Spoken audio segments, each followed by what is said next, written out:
Many feel that the promise of Europe is drifting out of reach. Too many people are feeling left behind. Too many struggle to make ends meet. Too many young people can't find a job. They wonder if they will ever be able to find a home they can afford. Too many businesses are weighed down by bureaucracy and rising costs. And when people feel that the system is not working for them, and we've seen this time and time again, they begin to lose faith. And that is when disillusion sets in. Now, in the June election, we feared that the political centre would not hold, and we were all collectively relieved on that Sunday evening when we realised that it did, barely.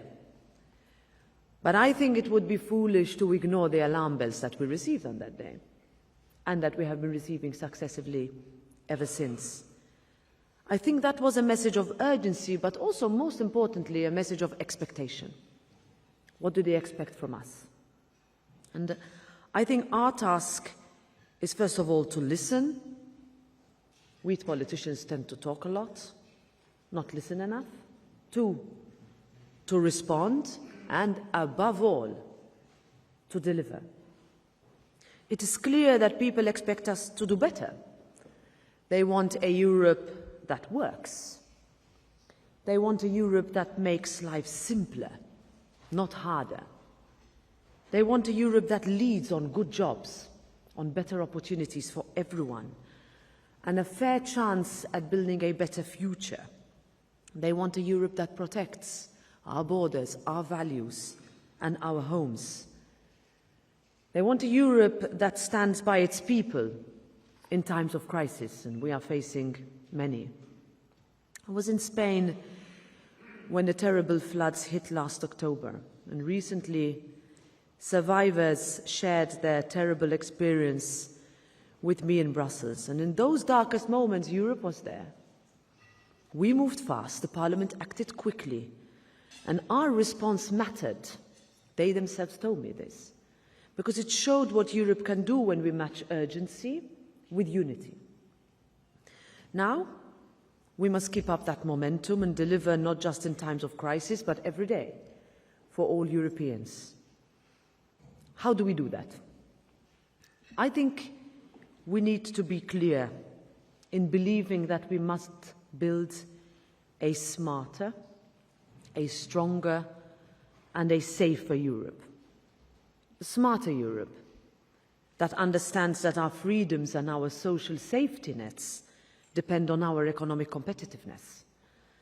It is a Europe where startups can scale, not stumble, where innovation is encouraged, not buried under regulation, where we lead the world in clean technology and high standards without sacrificing our farmers and our industries.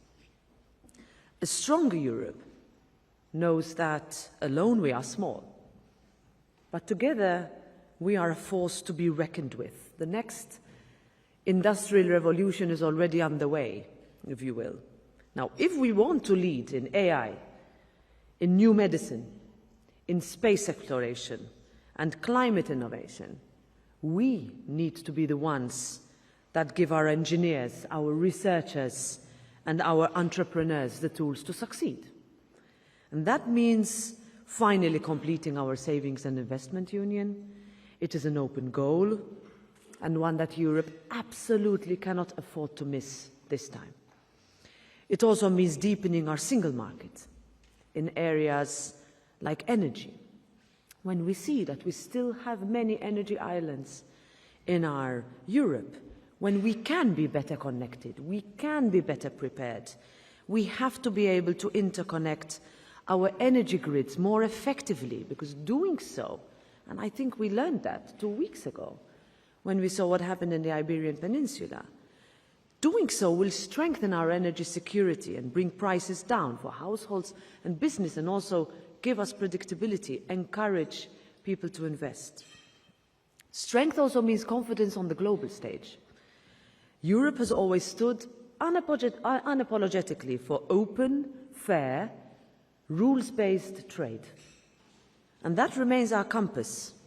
But if we've learned something, quite harshly, is that we cannot afford to stand still. This week, the European Union and the United Kingdom signed a new agreement, deepening cooperation on trade, on defence and fisheries. We aligned key food standards, we facilitated trade in agri-food and fish products. We signed a youth mobility deal that will make it easier for young people to study, work and live across borders. And we brought the EU together with the UK in our Rearm programme, because a safer Europe can only happen if it has the UK by its side. It's clear. That is real progress. But now we must show the same ambition with Canada and with the United States. Now, to be clear, there is no greater alliance in the history of the modern world that has shaped so many lives and created so much prosperity than our alliance with the US. We must keep building and reinforcing it while, of course, being ready for any scenario. But ultimately, a comprehensive EU-US agreement must be our goal. That is how we create prosperity. And that is how we reinforce our security. And we must speak clearly for our values. I think back to my meeting with the late Pope Francis, a man of principle, of humility and conviction. What I admired most was how he spoke. He spoke loudly, he spoke clearly and unapologetically for those who had no voice. I saw that same clarity again recently in my first brief meeting with Pope Leo XIV on Sunday. Europe too must speak with moral courage, especially in the face of injustice and suffering. Now, of course, without security there can be nothing else. A safer Europe means taking our destiny into our own hands. For too long, we relied on others to protect us. Russia's brutal war in Ukraine made clear that those days are over. Today, every member state understands Europe must take responsibility for its own defence. And that also means doubling down on our support to Ukraine and on our efforts for peace, which is just, which is real, and a lasting peace. So a stronger, a smarter and safer Europe. I was just recently asked when I said this, they say, so is this your vision? And I said, no. That is not a vision, because as Helmut Schmidt once said, people with visions should go and see a doctor. That is a roadmap. It's how we relaunch Europe as a global actor. How we deliver the security, the dignity and opportunity that people expect from us. And how we respond to those who feel the European dream is slipping out of their reach. Because, believe me, it isn't.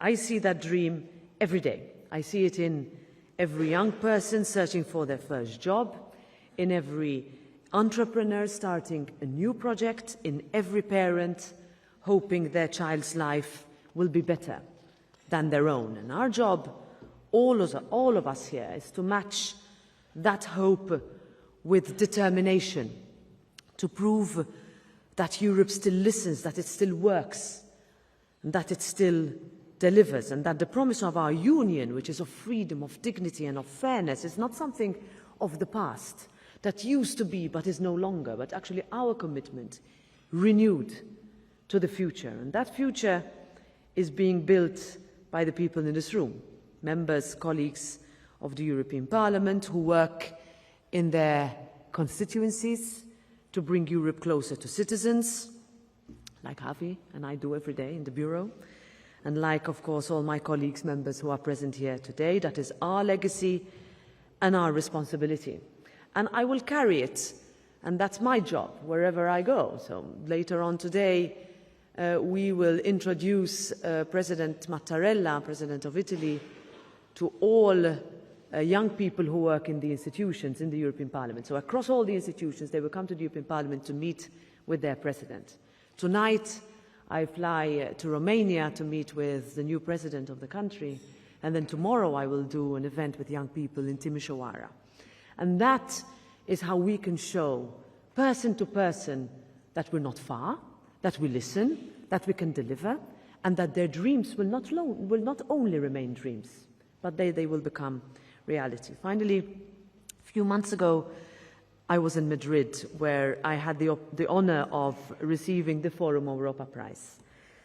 That was not just a recognition, but a responsibility of the European Parliament.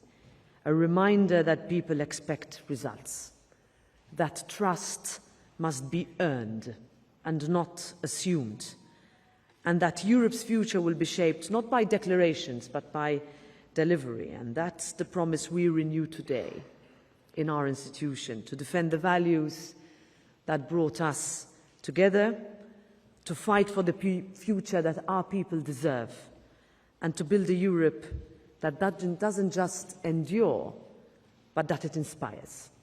Thank you. Thank you very much, Madam President. Please.